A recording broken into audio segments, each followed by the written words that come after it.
Good morning, good morning, good morning. It is Coach Candy, and we are here with Coffee Chats once again. Happy Thursday, y'all. Grab your coffee, grab your tea, grab your water, grab your juice, grab whatever it is that gets you rocking and rolling on a fabulous morning such as today. Hopefully, you all had a restful evening and you are ready and fired up for an awesome Thursday. So, welcome, everybody.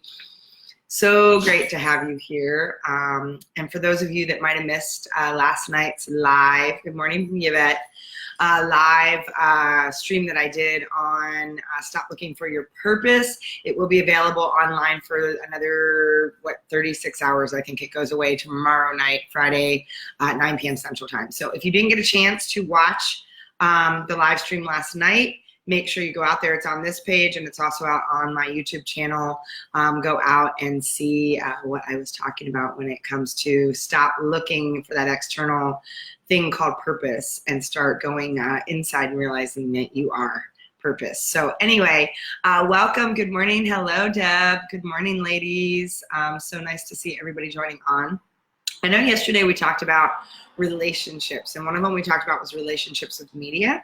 I'm going to bring some more conversation around relationships back next week, but in light of some questions I received last night, I sort of woke up wanting to talk more today about the space of defining moments and signs and what to do when they show up, how to listen to them.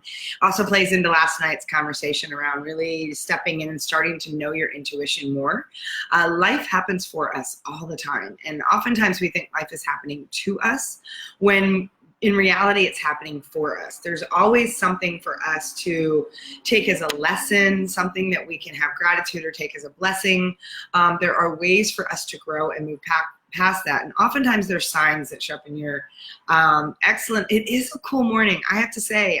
Good morning, Martha. I was walking Peyton this morning and I'm like, man, I almost needed a little, and I know that's ridiculous because some of you up north are like, really? It was like 70 degrees this morning and I'm like, it's kind of chilly out here, I want a sweatshirt. So funny, I've got my hot coffee, right? And I'm wearing a jacket right now because it's a little chilly. It's I'm loving it. I'm loving this morning weather and evening weather the last couple days in Austin for sure. Yes, Yvette, playing into some conversations that we had. So I want to talk about how to listen and see the signs. And so I'm going to start with some small stuff first. And so think about some times where, you buy that book, something calls you to buy. I'm going to give you something simple because this is a reality in my world, right? Somebody says something to me and they're like, oh, you got to read this book. And I read a book a week and I absolutely love being able to,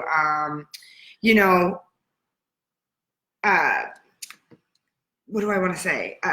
Bring those things in. When people recommend things to me, I'm always listening, especially people that I deeply admire, people that I'm like, I want to pay attention to, those kinds of things. And so when somebody introduces something to me, maybe it's a book, maybe it's a podcast, something, I always either put like a check mark on it or I go out, I buy it, and, I'm kind of bad about that sometimes. And so sometimes I will get it and it'll sit on my shelf. It literally will sit on my shelf for months, sometimes years. It's not calling me. And because my list is so ginormously long of all the things I want to read and consume and dig into, and there are truly only so many hours in the day, good morning, Herbie. Yeah, it's 60s in Georgetown, 61 here. Oh my God, it's just crazy. It's August almost, and it feels like it's fall. Maybe that's to make up for the fact that we've had an incredibly warm April, May, June, July, especially down south. So I'm all fine if it wants to be fall already. That would be awesome. Anyway, so sometimes you get those things, right? So you put it on the shelf, you sit there, and then all of a sudden one morning you wake up, right? Or one day you walk by and you're like, I don't know why, but I feel like I got to read it right now. And so that's a sign. That's a moment when, when the student is ready, the teacher appears, or when the teacher is ready, the student appears. And oftentimes we dismiss it. We don't see it. We think, oh, that's nice. Right? Pay attention to those signs. And so I'm going to give you some really clear defining moments that showed up for me. One of the questions I got asked last night was, how did I know? How did I know that it was time for me to leave corporate? How did I know that this was my calling and this was the space to step into? And last night, like I said, if you missed the live stream on how to stop looking for your purpose, I highly encourage you to go out and watch it. It will be available until 9 o'clock tomorrow night. That's Friday. Today's Thursday, because I will be pulling it down. I'll be using it for some other things. And so I want you to make sure that if you didn't see it, make sure you watch it. It's still on this page here, so you can go out and you can catch it. It's an hour long. Or go out to my YouTube channel. It's available there too. It will be pulled down from both spaces tomorrow night at 9 o'clock. So I want to make sure that you get the opportunity. There was a lot of good nuggets that I shared with you about why we need to stop looking externally and what we need to do more internally from a knowing standpoint. And sometimes it's getting really refined in how we listen to our intuition. And so I want you to think for a moment about the defining moments in your life. And I'm going to explain what I mean about that in just a second. But what I wanted to do is I wanted to talk about some of the why or the how did I know when was the right time. And so it starts with, I've had many, many defining moments, as most of us who have lived a life have had. There have been things that when you really sit back and you look, in fact, one of my most powerful defining moments, and I'll share that for a different day, happened when I was about 8 years old. It was really clear. To think of to channel my old English teachers in high school, there was a lot of symbolism in a moment that happened to me at 8 that was a really defining moment between me and my dad. And it set me on a trajectory or on a course to say I wanted to be different than him. I was very clear in a moment where I was behaving or acting out in a way that he did. I was modeling his behavior, to be honest. And it was a wake-up call for me, because when I saw the consequences of what that was creating for someone else, it nearly broke my heart. And at 8 years old, I made a very clear decision. Actually, I made 3 choices in that moment for myself. That one, I would never, ever be my father, regardless of the fact that I look exactly like him, have all of his characteristics, that I wouldn't be my father, that I would never intentionally do that to another person again, and that I would always find a way to help another child going through this, even if I had to adopt them all, right? Pretty profound defining moment at 8 years old. And what happened was I ended up having this fight in my life for a really long time where I was angry at my, quote, lot in life. I was angry at the fact that my dad, I saw and shared it with a friend. Oh, thank you, Herbie, so much. I appreciate it. I'm a book nerd and not sorry, right? Not I'm sorry, I'm not sorry. Exactly. We don't use I'm sorry anyway. So I love that. Thank you both. And so I had this kind of fight with myself for a really long time throughout my life, probably until that defining moment at 28. Actually, until that moment at 28. And so I was really in this space where I wanted to change the world, where I wanted to be this leader. I wanted to give back. I wanted to help others. And I was really angry. I was really angry with life, with God. I was really angry with my lot in life. I was really angry with my dad. I was really angry that this was my childhood, that I had to suffer through this and be in this environment. And really fought. And so I had this kind of like dichotomy going on, this double-edged sword that, I'd want to go help. I built programs. I worked with a lot of inner city kids. I did different things as I was starting in college. I ran, 4 organizations. I was in many leadership roles. Herbie and I actually were in several. We were, the 2 of us and another person were like the 3 amigos in terms of every leadership activity. We went to every conference together. We ran every organization you can name in college. And so really took those opportunities to take those roles to step forward. So yeah, Herbie and I have known each other for a long time. And then there was this side of me that was really resistant. I was really rebelling out. I was angry. I was mad that I had to give up my childhood. I was mad that things happened. And so there was just this cycle of bitterness. There was a cycle of toxic, destructive behavior I was creating for myself, whether it was binge eating, whether it was drinking too much, whether it was not taking responsibility in my personal life, whether it was overextending myself and being a perfectionist at work where I was working like too many hours. And, last night I talked a little bit about my rock bottom when I was at GE. All of this was just a culmination of this fight that I was in. And right. And it was at 28. I was actually working at Johnson Controls, and I had started a school to work program. Some of the executives have come to me. I was the only woman in my entire area, right? And they were like, how do we bring in more diversity into Johnson Controls? And I said, well, you need to stop looking at the existing workforce. There isn't female engineers. There's not minority engineers. If you want to really increase diversity in Johnson Controls, we need to start going into the schools. We need to start going in the junior highs and high schools, and we need to start having conversations with kids that don't know what's possible for them. And I said, especially inner city kids and kids that are bused in from lower income districts and suburbs. And I said, we need to tap into where the minorities are at and where the statistically where we're going to have opportunity to educate and communicate. And so somehow, because it's what happens when you get called with things, I had this idea to create what I call the AAA program, which was Aspire, Adapt, Achieve. And the intention was that we were going to work with one school who was bringing in inner city kids and really wanted to provide opportunities for exposure to possibilities in the area of science, technology, engineering, math, whatever. And so instead of me having to respond to a bid, which was my life back then, an RFP or a bid, I actually put together an RFP for school districts to apply.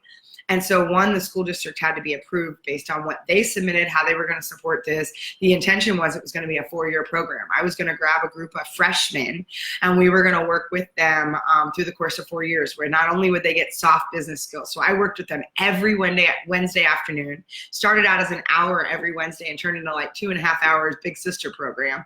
But it was things like even how to shake somebody's hand, how to make eye contact, how to introduce yourself, skills that they weren't being taught in their communities. And so it was a space, because I know some of the communities that I've lived in. I know some of the things that I've seen in my lifetime. Being a military brat, I've lived in a lot of different places and I've seen a lot of different things. And taking that experience and being able to bring it back and saying, I want to give back and I want to be able to teach so that these kids have a fighting chance, right?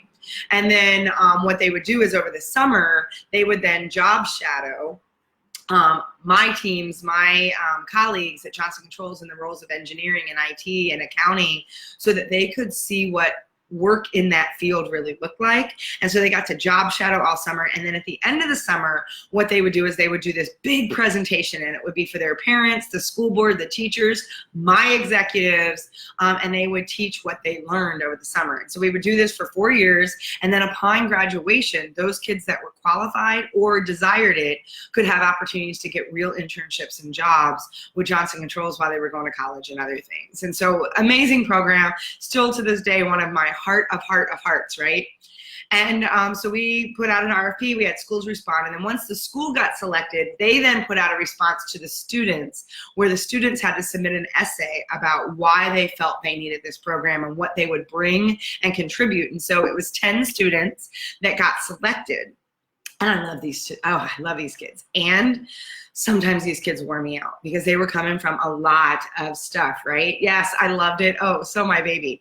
And we reached out and I worked with a consultant that was a minority-owned business to have them help us put some of the containers and the things around. So not only was I creating a diversity initiative, I also was reaching out and working with a minority-owned and women-owned. It was a woman-owned, minority-owned business to help partner with us to build the kind of the framework around it. And so I was the one that facilitated things. This was my quote free time when I was working 80 to 100 hours a week. I was an account exec for Johnson Controls. I was crushing it in my business and sales, and I would spend, my lunch hours and my Wednesday afternoons working with these kids, right? And so we had Brown Deer School District, with those of you that don't know, that don't live in Wisconsin, wouldn't know what that is, but Brown Deer School District was our school district, and I had 10 kids, right?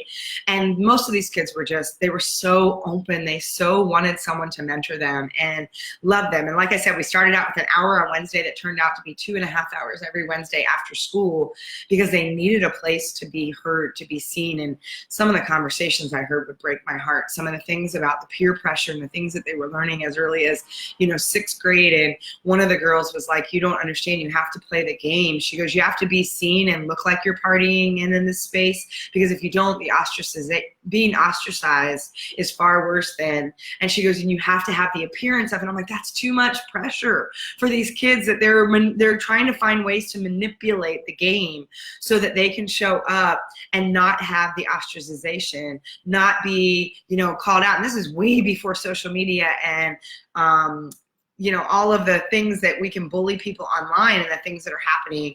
This was just a reality. I mean, I was 28, so this is, almost 20 years ago, good God. And so anyway, this program was amazing. I love these kids. And I had this one kid in the program who reminded me a lot of me, and he was extremely difficult. He was, he had a charisma about him. He had an edge. He had a way that he showed up that people were just drawn to him. And he was a pain in the ass. He was a star football and basketball player as a freshman. He was starting on the varsity team. He was naturally gifted with these abilities to draw people into this whole night. And he was the biggest thorn in my side. And he had such a chip on his shoulder, and he was disruptive in the program for a really long time. And remember, I'm still in this space where I'm fighting with my own demons. I'm fighting in a space where I was so angry with the world, and I was doing a lot of destructive stuff for myself, as well as, I'm in this space where I'm serving and pouring my heart into a program like this. And so at the end of the summer, the first summer, I knew I was going to be moving up north in Wisconsin to target a new area. We needed to build something out, and they asked me if I would be interested since I had done so well in the Milwaukee area. And I was like, yes. And I had another younger colleague that had come on board who eventually ended up being a pastor, but he and I, we're talking about it. He was going to take over my program while I went and targeted up north so that he could come in and teach, and they could get a male influence, and we were continuing to expand and stretch. And so at the end of the summer, because I used to pick these kids up and I would carpool them and I would take them to their job things. I mean, I was doing all of this because resources were slim in while I had support, I didn't. And I was very determined to make this program work. That I would drop these kids back off at their home and make sure that they were safe. And I remember Tony one day, he was the last one I was dropping off, and he was wearing on my last nerve, let me tell you. And I remember dropping Tony off, and we were driving, and we're in the car, and he gets all hot-headed with me and the chip and everything. And I, at that time, was mortified. You want to talk about shame storm? I did not talk about my past with people. I did not talk about my relationship with my dad. I didn't talk about being date raped in college. I didn't talk about stuff that was really heavy, stuff that had happened to me, because I had shame in the space of, if I talk about it, it makes me a victim. And in my mind, I couldn't be a victim. I was very clear, which I didn't realize, that not talking about it, not sharing some of those really challenging moments, actually was making me more of a victim. And so what happened, and I'm still a hothead, pushing against my own stuff in this space, Tony he pushed my last nerve. And so I just kind of I'm like, you want to hear a story? And I just told him a story. And I shared, probably for the first time with anyone publicly, some of what I'd gone through with my dad. And when I was done, Tony said, wow, Candy, I wouldn't have known that's what you went through. And I said, yeah, because it's not some badge I wear so that everybody can feel sorry for me. And I'm paraphrasing a little bit, but I pretty much remember the exact conversation. And I said, but when I need a swift kick in the ass, I look in the mirror and I ask myself, do I want to be him, or do I want to be better? And I said, you know what, your mom and his mom had moved him up from Indianapolis to give him a new life, because he was actually being abused by his dad and sexually abused by his uncle. And so she wanted him to have a different opportunity. And so I get the chip. And I said, you get a choice. Do you want to be them, or do you want to be better? Your mom moved you here for a reason. She's giving you a chance. And I said, here's the thing. And I remember saying this to him, and I was so it was kind of with venom and bitterness, and I just wanted this kid out of my car, and I wanted him out of my life, and he was pushing all my buttons, and he was such a gift. Oh, he was such a gift on so many levels. And I said, you know what, Tony? I said, there's two kinds of leaders in this world. There's leaders that people choose to follow, and there's leaders that people hate to follow. And I remember exactly what I said. I looked at him and I said, right now, you're one of those leaders they hate to follow. And I pretty much just pulled up in the driveway, barely had the car in park, said, you can get out now, put him out of my car, and just sped off. I had that dropping in of, holy shit, I just overstepped some massive boundaries. I'm 28 years old. Here I am just unloading on this kid, right? And instead of taking responsibility, what did I do? I called up a friend and said, we're going out. I need a drink and I need to take this edge off, right? And so that's how I coped with it. So I handed the program over. I moved up north. Fast forward a year, I told these kids I would come back even though I was moving. Hello, Shirley. And I come back to their presentation at the end of the summer. And I walk in and there's this really interesting thing that happens, especially for boys, between sophomore year and junior year. It's like they really become boys to men. And yes, the song just went in my head for those of you that know and are my old school, Rantoul people. Boys to Men just kicked in like super strong. But there's something that happens, especially for boys in that summer between sophomore and junior year. Like they start growing facial hair, their voice gets deeper, and they really start to change their demeanor and start stepping up, right? Good morning, the other Shirley, hello. And so what was interesting was I walk into this auditorium where my kids are about to present, my kids, yes. And I'm like already shocked because their whole demeanor is different, right? And this young man comes up to me and he gives me this huge hug. He's like, Candy, I'm so glad you came here. And I'm like, holy crap, Tony? Like, didn't even recognize him. Everything about him was different. And he's like, yeah, he's like, oh, I'm so excited to see you. And he hugged me and there's just everything about him had shifted. And so he goes, would you mind if I introduced you to some of my friends? I said, I'd be honored. And I'm still just like flabbergasted, just completely floored. And he takes me over to this table and there's this group of rowdy boys and he puts his hand down on the table. He goes, stop. He goes, show some respect. This is someone really important to me. And I'm going to get really choked up. Holy crap, I can never tell the story. And I'm just blown away. So then my kids present and Tony's MC, right? He's up there, he's running the whole show. And I'm like a proud mama bird in the back. Like my birds have like flown the nest and they're up there and they're presenting in a way that I'm like, man, my colleagues don't present like this. They are sharp, they are confident, they are polished, they are just real. And like, it's so amazing to watch. And I'm just sitting in the back of the room and I'm beaming at the shift in my kids, right? And there's this woman that starts walking me. And I need to preface this to say, I am not intimidated by a lot of people. I really am not. You can put a 6 foot whatever executive in front of me who wants to puff their chest and like stand over me and do whatever. And I'm pretty much like, yeah, what do you got?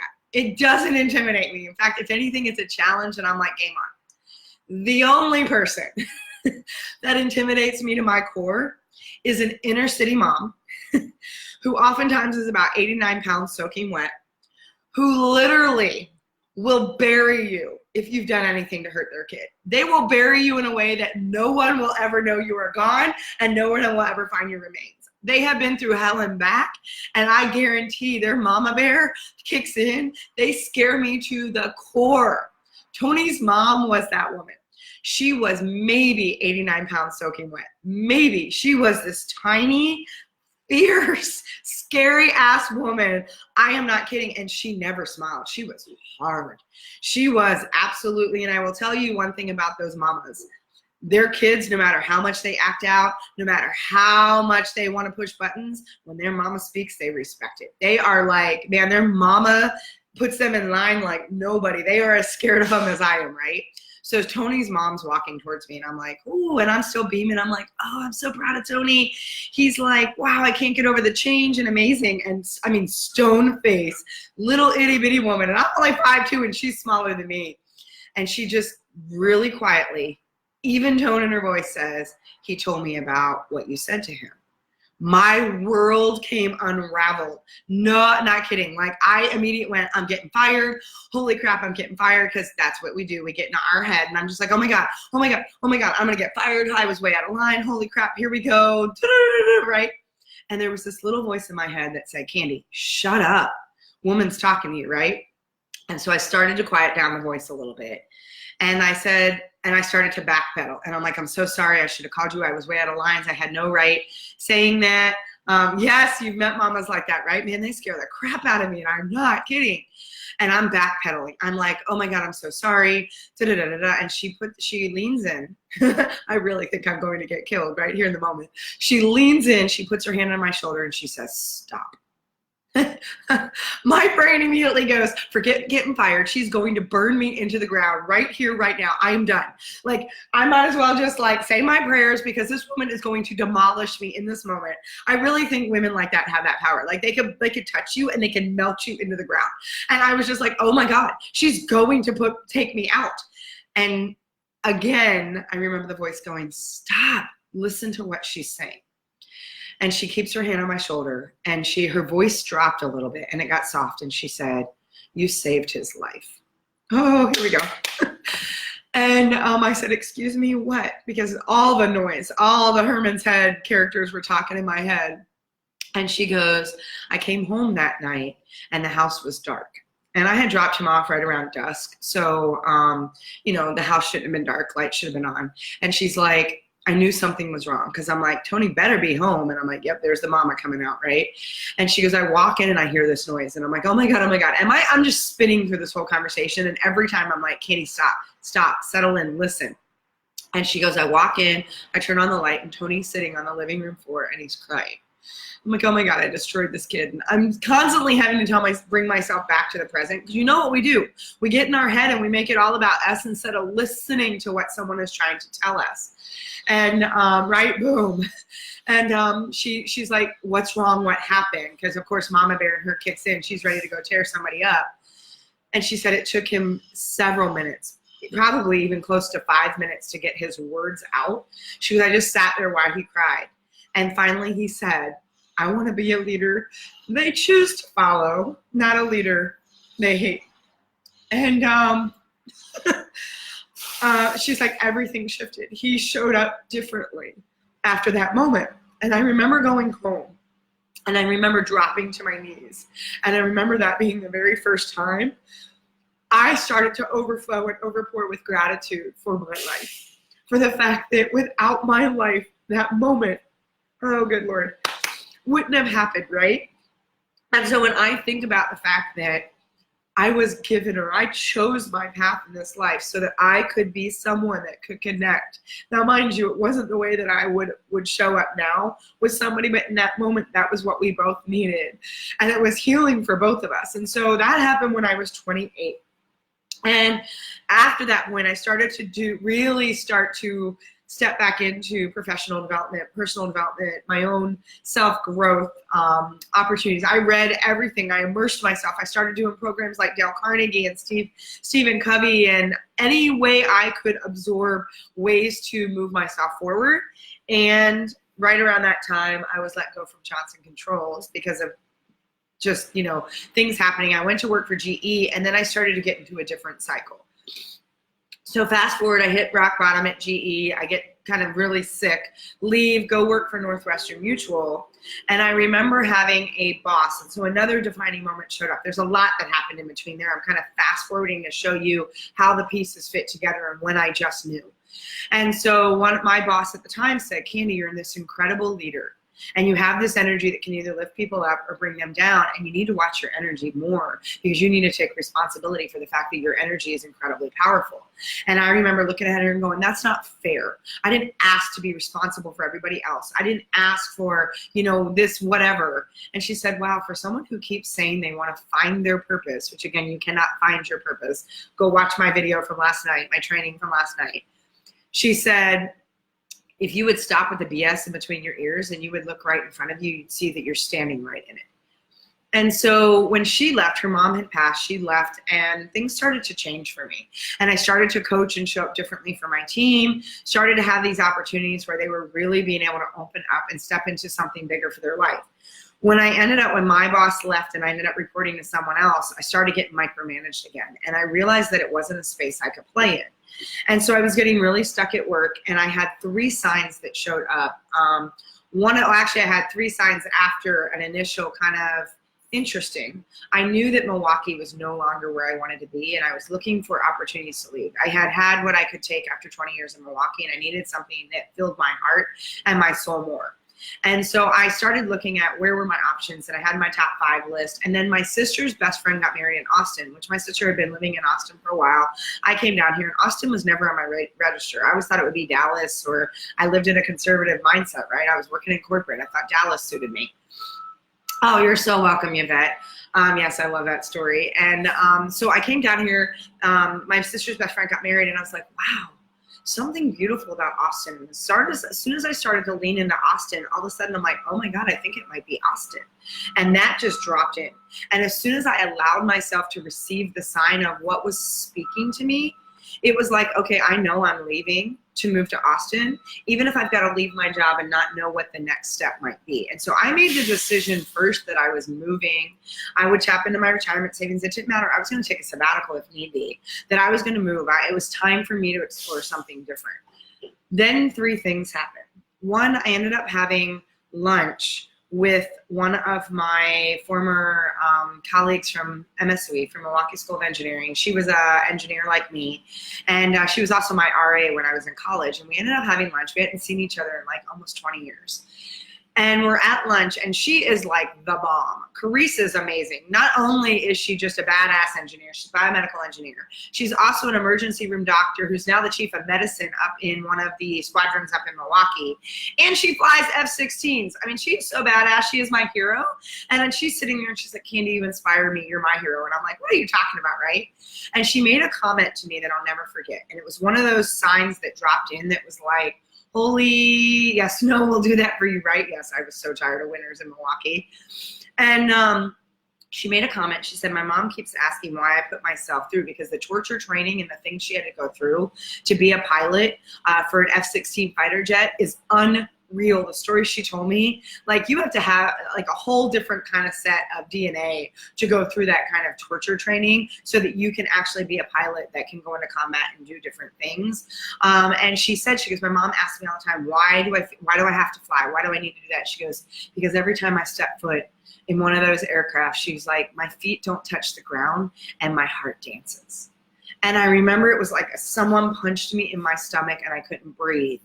And I remember the instant thought I had was, when was the last time I felt my heart danced? And I just sat there and just let it drop in. And I was like, I can't even remember the last time. And so I started to think about the things that made my heart dance. The second sign that showed up was I was out. I knew I was kind of getting ready to move other things, and I was out at a restaurant, really good restaurant in Milwaukee. We were out for sushi, and all of a sudden I run into this woman who's running the restaurant, and she looks really familiar to me. And I hear this, Candy Barone. And I'm like, yes. She goes, do you remember me? And I'm like, you look so familiar. And she says her name, and I'm like, I just stood there stunned. She was one of my students from the AAA program, and here I go again. She was one of the students from my program. Mind you, this was now 12 years later. I was almost 40 years old. 12 years later, one of my students is standing in front of me.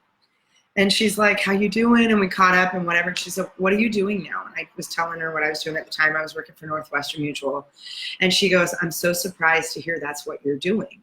And I said, why? She goes, because I always thought you'd be doing something more like what you did for us. And I said, what do you mean? And she said, I don't know if you know how much you impacted our lives. She goes, there's still a group of us from that program that get together regularly and talk about what you did for us. And she was running 2 restaurants in Milwaukee. Every one of my kids were successful. They went to college. They were like crushing it. Even Tony went to college. He played football. Amazing things, right? She's like, I just always thought you'd be doing something like this. And so second sign dropped. And I just went home really thinking about, because when I first thought of yes, I thought it was Youth Empowered Strong. And it happened when I had left GE and went to go work for a nonprofit. Wasn't the right fit, but I knew something opened up. And so I wrote this whole thing at 2 in the morning about what yes stood for. So that was the second sign. The third sign truly was, it was March of 2012, 2013. And I got my bonus, because we got our bonuses mid-March, and I got a 19% raise between my merit and variable. Most people would be like, woo! And my instant reaction was, wow, I don't even feel like I showed up this year, and all I want to do is crawl under my desk and go to sleep. It's just money, and I don't care. And that was my third sign. Because when I felt like that meant nothing to me, I knew it was time to leave. And so I made a decision mid-March that I was moving to Austin. mid-April, I got a fire under my butt that said, if you're going to move, you're going to pay per pound, because I was having movers move me. Then let's clear this stuff out. And I went through every file cabinet, every paper, everything. And I had a stack that started to be about this high. That started to be, because I keep everything that's like a dream or initiative or thing that I write. And I ended up with a stack that just started to speak to me. And the very last piece of paper I found that went on the top was what I wrote at 2 o'clock in that morning. That was my whole yes philosophy. I went to bed that night. It was a Sunday. It was mid-April. I went to bed that night and I was like, somehow I think God's going to tell me exactly what I need to do this week.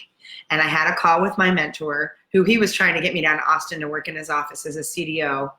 And then we were on the phone and I was kind of talking to him about everything that was going on. And all of a sudden I had an epiphany.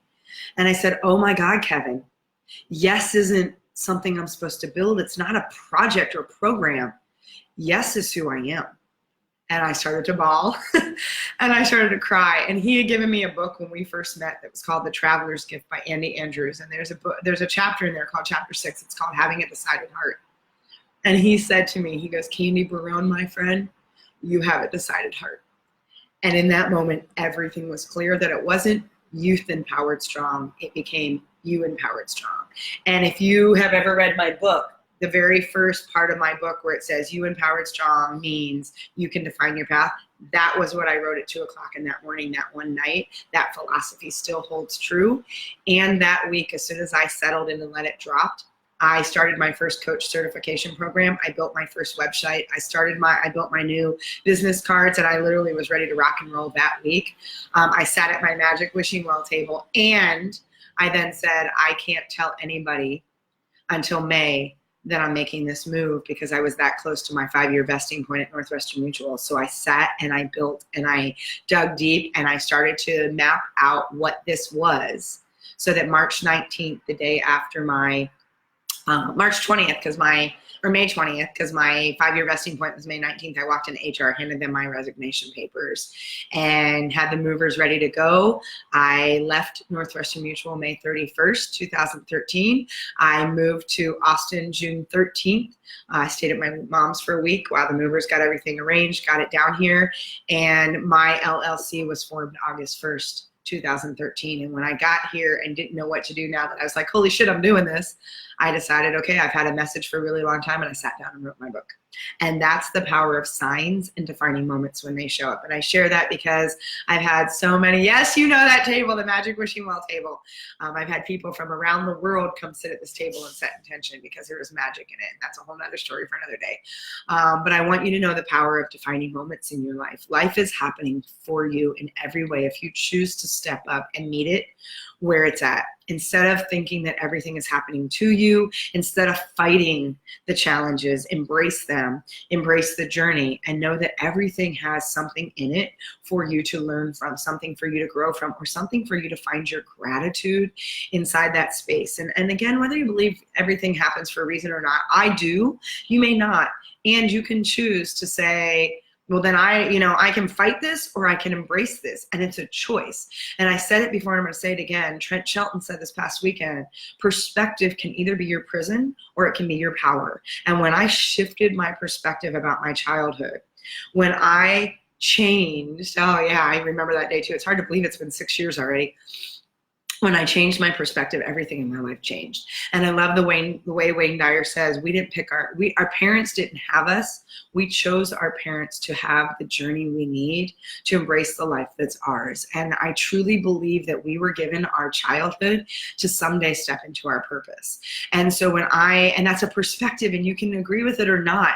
And that perspective has served me well. That perspective allows me to be here with you every morning. It allows me to do this work. It allows me to go back into the GEs, the Northwestern Mutuals, and other companies to share my story and help other people that might be drowning and burnt out and lost, who keep thinking they've got to go outside to find this thing called purpose, when the reality is they are purpose. They are the purpose that they're looking for. They were created with purpose. They were created with a song, and they were created with something to serve and give back to the world. That is a way that they get to stand up and deliver value. And so I say that, and I thank Yvette for asking the questions last night about that, because it really did prompt me to come back to you this morning and share a little bit about that story, because the defining moments don't have to be always so big. They're little subtleties. Those are ones that when they come with the 2x4, the frying pan, you need to wake up and allow yourself to move forward, because I could have resisted all of that and look what I would have missed. And so 6 years ago, those moments changed my life. 28 changed my life. Oh, thank you so much, Herbie. I appreciate that. And yeah, and I would have never in a million years thought Austin would be home for me. And Austin has been everything I needed and more in ways that I couldn't even explain. And there are signs that show up continually that I get to respond to and say yes to, powerfully, purposely, and passionately. And I hope that you know that there are opportunities like that for you too. So the more you get connected into you being purpose, you being your own purpose, you knowing the why for what you want in your life, and you trusting your intuition more, the more you can step forward and allow the defining moments and the signs to show up. Yep, like a billboard. They are. Sometimes it's a flashing neon sign. Sometimes it's a whisper. And I want you to realize not always is it the 2x4 that the universe comes by and like smacks you upside the head. Not always is it the bright neon billboard that's sitting out there. Sometimes it's the quiet whisper in your meditation, in your dreams, or the just the gentle nudge that says, something about this has me curious. Lean into that curiosity. Lean into things that are showing up. Life is happening for you, and I really want you to understand that. So it's a little bit about my story. Thank you all for entertaining that and holding space. Amazing. We all have those things that we can share. And so what's your story? Would love to hear more of your story. Share. I would love to hear your story. Share it in the group, share it on the page, share it in the thread. What are some of those defining moments that you've known are your next whatever? And let yourself step into that. You don't need anyone else's permission. You simply need to say yes to yourself. So with that, everybody, I love you. I think I will be here tomorrow. I'm not 100% sure. I'm actually taking a holiday or vacation, but my plan is to be, so I will be in Houston. So my intention is to be here tomorrow unless something crazy happens. So with that, everybody, make it a fabulous and thankful and thoughtful Thursday. And I will catch up with y'all tomorrow.